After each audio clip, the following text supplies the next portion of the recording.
live executions, the trade management, because they're either not using a stop loss or they're doing it poorly. Most of the time, they're not using a stop loss. And that to me communicates a lack of understanding what they're doing. Chances are they're probably risking too much. And the bottom line is they don't know where to place a stop loss. I have no problem being stopped out. I have no problem getting the trade wrong. But I do have a problem with opening up my stop once I trim it.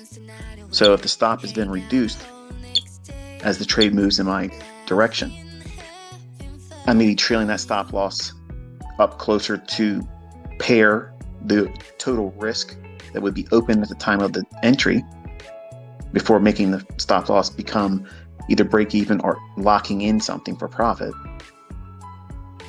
Either or, once I move it, it never gets taken the other direction. Like, I don't take it, move it up 5 handles and say, oh, well, it might get my stop. Let me drop it down 3 from the 5 I just moved it, or whatever.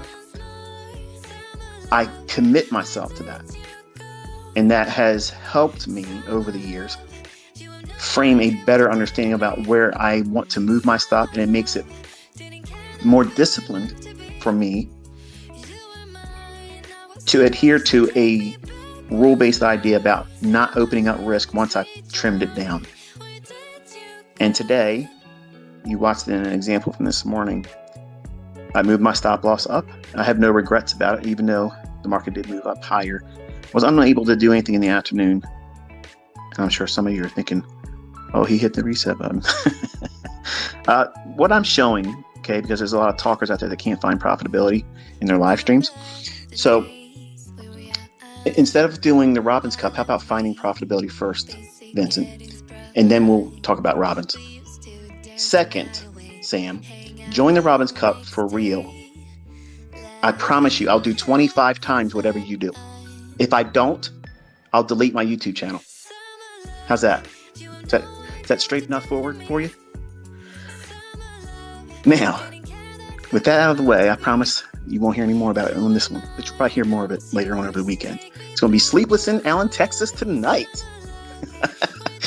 So, if we look at moves like today, and you're probably looking at that morning move where the market dropped, the bottom fell out of it real quick.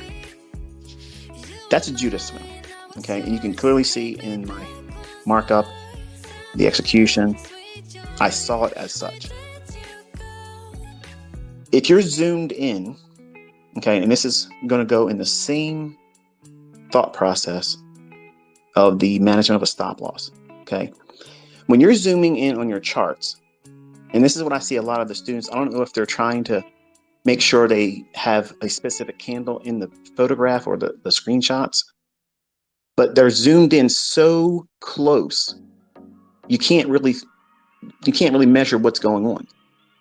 So when I'm looking at my charts, I have a lot more data showing, and I think that's the number one reason why folks, they get disoriented from what I'm showing. They think that everything that I have in the screen is pertinent to the very setup that I'm trying to engage in. And that's not the case. But I am showing it so that way, at least in the presentations, because on Twitter, once I compress it and speed it up, I lose some resolution, even though I'm screen capturing it with a lot of resolution. My monitors are kind of big.